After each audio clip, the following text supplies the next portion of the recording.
21 de outubro de 1805. O sol nasce sobre o Atlântico enquanto dezenas de navios à vela avançam lentamente em formação. Cordas rangem, velas se esticam e mais de 30.000 homens aguardam ordens. Cada navio carrega dezenas de canhões de bronze, cada disparo exigindo pólvora, fogo e tempo. A Batalha de Trafalgar está prestes a decidir o domínio dos mares europeus. No centro da frota franco-espanhola, oficiais observam o horizonte com lunetas. Tudo depende da disciplina da linha e do vento. A guerra naval deste século é um jogo de paciência, distância curta e destruição lenta. Cada navio sabe exatamente o que esperar do inimigo, ou pelo menos achava que sabia. Mas algo rompe essa lógica.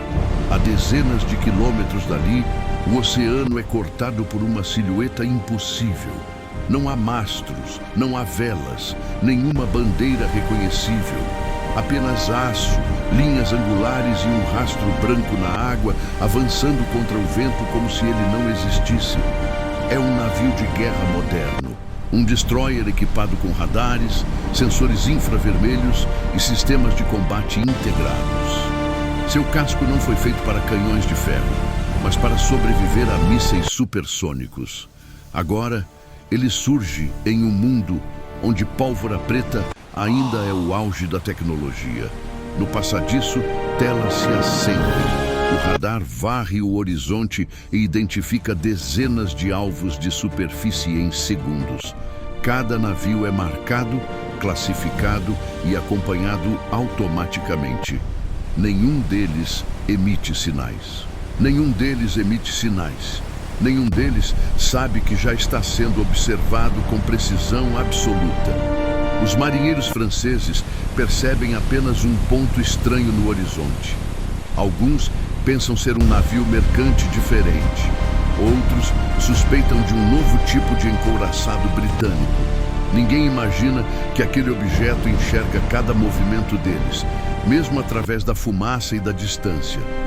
O destroyer mantém velocidade constante, muito acima de qualquer navio à vela. Seu comandante analisa a formação inimiga e compreende algo imediatamente. Aquela frota não possui nenhuma capacidade de resposta real. Não existe manobra possível. Não existe alcance suficiente. A ordem é simples: não se aproximar, não anunciar presença, demonstrar poder absoluto. O sistema de armas é preparado enquanto o navio permanece além do horizonte visual da frota de Napoleão.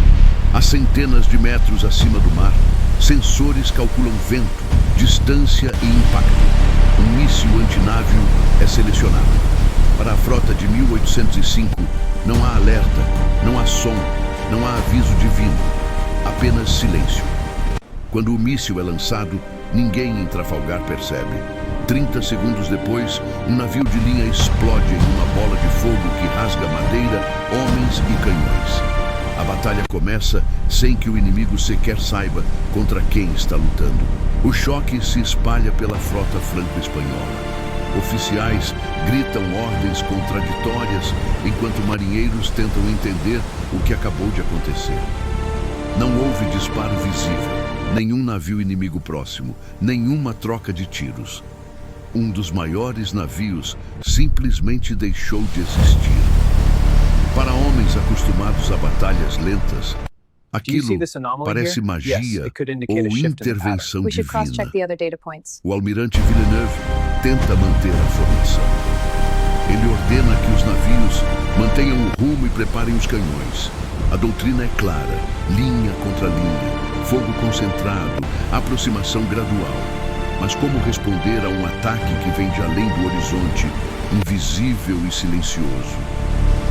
No destroyer moderno, não há pressa. Computadores recalculam alvos em tempo real. Cada navio inimigo é analisado por tamanho, posição e risco. A frota de Napoleão é grande, mas previsível. Não há escoltas rápidas, não há defesa aérea, não há consciência situacional. Outro míssil é lançado. Desta vez, ele atinge um navio espanhol carregado de munição. A explosão secundária é ainda mais violenta. Fragmentos de madeira e corpos são lançados a centenas de metros. Navios próximos sofrem danos sem sequer terem sido o alvo. O pânico se instala. Alguns capitães acreditam estar sob ataque de uma nova arma britânica secreta. Outros pensam em recuar. Mas recuar para onde? Contra o vento, com velas pesadas, enquanto algo desconhecido os destrói um a um, canhões finalmente disparam, mas não contra um alvo real. Tiros ecoam contra o vazio, enchendo o ar de fumaça negra. A frota dispara por instinto, tentando afastar um inimigo invisível. Cada disparo apenas denuncia a posição e consome pólvora preciosa. O destroyer agora reduz distância deliberadamente. Seus sensores térmicos observam o calor dos canhões recém-disparados. Cada clarão vira um ponto marcado na tela. A frota inteira acabou de se revelar por completo. O canhão naval moderno entra em ação. Um único projétil guiado atravessa o casco de um navio francês. Explode internamente e sai pelo outro lado. O dano é cirúrgico e devastador. Não há como reparar. Não há como responder. Navios começam a colidir tentando manobrar em desespero. Cabos se rompem, mastros caem, velas pegam fogo. A disciplina que levou meses para ser treinada desaparece em minutos. Trafalgar deixa de ser uma batalha e se transforma em fuga coletiva. Villeneuve percebe tarde demais que não está enfrentando uma frota superior, mas algo de outra era. A superioridade não é numérica nem tática, é absoluta. E a frota de Napoleão está presa em um século que não sabe como lutar contra o futuro. O destroyer agora está a uma distância em que pode ser visto claramente. Marinheiros franceses finalmente enxergam o inimigo, mas não o compreendem. O casco metálico reflete a luz do sol de forma estranha. Não há velas para rasgar. Não há velas para rasgar. Não há mastros para derrubar.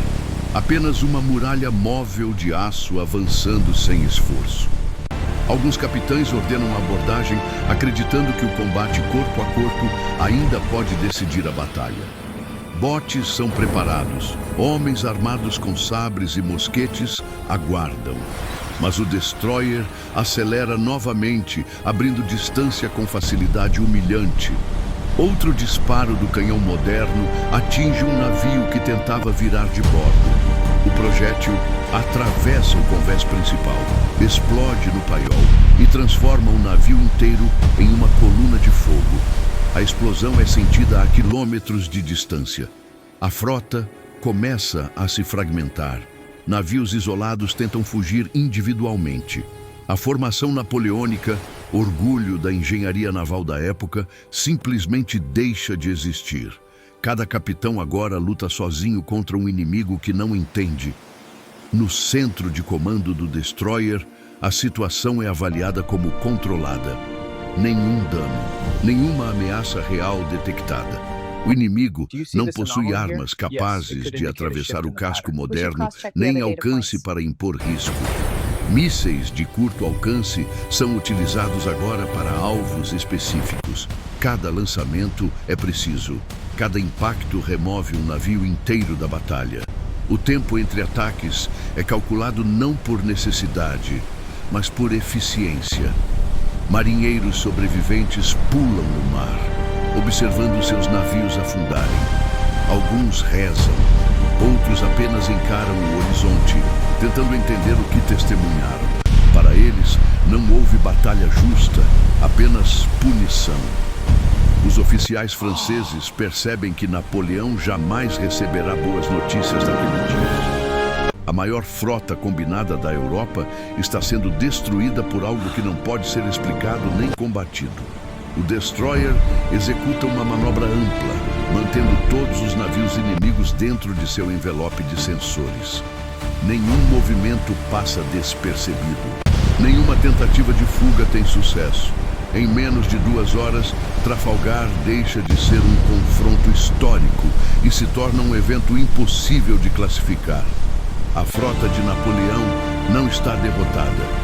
Ela foi anulada. À medida que os últimos navios tentam escapar, O destroyer mantém distância constante. Ele não persegue por raiva nem por vingança. Age como uma máquina lógica, eliminando ameaças remanescentes com frieza absoluta. Para a frota de 1805, não existe esconderijo no mar aberto. O vento muda, mas não importa. Velas rasgadas tentam capturar uma brisa que já não decide mais nada. O futuro não depende do clima. Ele avança por motores, sensores e cálculos precisos. Alguns navios arriam bandeiras em sinal de rendição. No século XIX, isso significaria o fim do combate. Mas o destroyer não reconhece esse gesto. Seus sistemas não foram programados para entender símbolos antigos. Apenas dados, um último navio tenta se aproximar o suficiente para disparar uma salva completa. As balas de canhão atingem o casco moderno e se despedaçam sem causar dano estrutural relevante. O impacto é quase patético diante da tecnologia envolvida.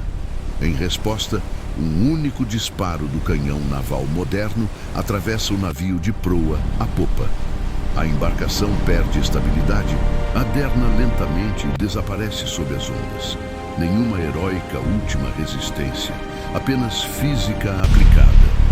O silêncio começa a tomar o campo de batalha. Onde antes havia ordens gritadas, agora há apenas o som do fogo consumindo madeira e o mar engolindo destroços. Trafalgar se transforma em um cemitério flutuante. No destroyer, a tripulação observa em silêncio. Eles sabem que presenciaram algo que não deveria acontecer. Uma batalha vencida não por estratégia superior, mas por séculos de avanço tecnológico concentrados em um único casco. Relatórios automáticos indicam missão cumprida. Todos os contatos hostis foram neutralizados. Nenhum sistema comprometido, nenhuma baixa. A assimetria foi total. Se algum sobrevivente retornar à costa, suas histórias serão desacreditadas. Falarão de trovões sem fumaça, explosões sem aviso e um navio que não obedecia às leis conhecidas do mar. A história oficial jamais registrará o que realmente aconteceu. Trafalgar continuará sendo estudada como deveria ter sido, não como foi naquele dia impossível. O destroyer reduz a velocidade e atravessa lentamente o campo de destroços. Botes improvisados flutuam entre pedaços de mastros e canhões afundando. Homens exaustos observam o casco metálico passar, incapazes de reagir ou sequer compreender o que os derrotou. Para aqueles marinheiros, o inimigo não teve rosto, bandeira ou aviso. Não houve duelo, não houve troca justa de tiros. Apenas a sensação de terem sido julgados por uma força além da compreensão humana. Se algum relatório chegasse a Napoleão, ele seria inútil. Nenhum estrategista do século XIX conseguiria extrair lições práticas daquele massacre. Não há tática possível contra algo que ignora completamente as regras do jogo. A supremacia naval francesa terminaria naquele instante, não por derrota estratégica, mas por obsolescência absoluta. Velas, madeira e pólvora se tornariam relíquias diante de aço, sensores e mísseis guiados. O destroyer registra dados, imagens e leituras ambientais. Para ele, tudo não passou de um exercício assimétrico. Para a Europa, foi o colapso de um paradigma inteiro de guerra marítima. O navio moderno se afasta do local, deixando apenas fumaça e silêncio. O oceano lentamente apaga os rastros do que aconteceu, como se tentasse esconder um erro na linha do tempo. Historiadores futuros discutiriam Trafalgar por séculos, sem jamais suspeitar da verdade. A batalha continuaria sendo explicada por vento, coragem e formação, não por tecnologia impossível. Mas se alguém pudesse observar de fora, veria claramente. A frota de Napoleão não perdeu para outra frota. Ela perdeu para o futuro, comprimido em um único navio. Nenhuma bravura poderia compensar a diferença de séculos. Nenhuma quantidade de homens mudaria o resultado.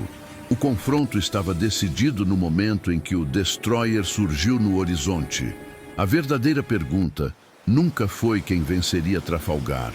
A pergunta sempre foi quanto tempo levaria para tudo acabar quando o passado encontrasse o futuro no mar aberto. Enquanto o Destroyer se distancia, o mar começa a se fechar sobre os destroços. A água invade convéses partidos, apaga incêndios e engole os últimos sinais da batalha. Em poucas horas, quase nada restará visível na superfície. Os sobreviventes que alcançam botes improvisados encaram o horizonte vazio. Para eles, não houve vitória nem derrota honrosa. Apenas a sensação de terem testemunhado algo que jamais deveria existir naquele tempo. Sem navios suficientes para retornar, poucas testemunhas sobreviveriam para contar a história. E as que contassem seriam desacreditadas. Um navio sem velas, ataques sem fumaça, destruição sem aviso. O mundo ainda não tinha linguagem para isso. Napoleão continuaria suas campanhas em terra, sem jamais compreender por que o domínio do mar se perdeu de forma tão definitiva. A ausência da frota mudaria decisões, alianças e o equilíbrio de poder europeu silenciosamente. A história seguiria um caminho diferente, sem saber exatamente por quê. Trafalgar ainda existiria nos livros, mas como uma versão incompleta de um evento muito maior que foi apagado pelo tempo. O Destroyer, por sua vez, carrega o peso do paradoxo. Ele venceu uma guerra que nunca deveria ter lutado, em um mundo que não poderia se defender. Um triunfo absoluto, mas vazio de significado estratégico real. Quando finalmente desaparece no horizonte, não deixa heróis nem inimigos. Apenas uma linha invisível, separando o que era possível do que ainda não deveria ser. O oceano volta ao seu estado normal. O vento sopra novamente. As ondas seguem seu ritmo eterno, como se nada extraordinário tivesse acontecido naquele dia. Mas a verdade permanece. Quando tecnologia suficiente encontra o passado, não existe batalha, apenas consequência inevitável. E é isso que aconteceria se um navio de guerra moderno enfrentasse a frota de Napoleão. Obrigado por acompanhar o Campus de Honra. Aqui, a história da guerra nunca é esquecida. Se esse conteúdo te prendeu, deixe o like, inscreva-se no canal e faça parte dessa jornada pelos campos de batalha.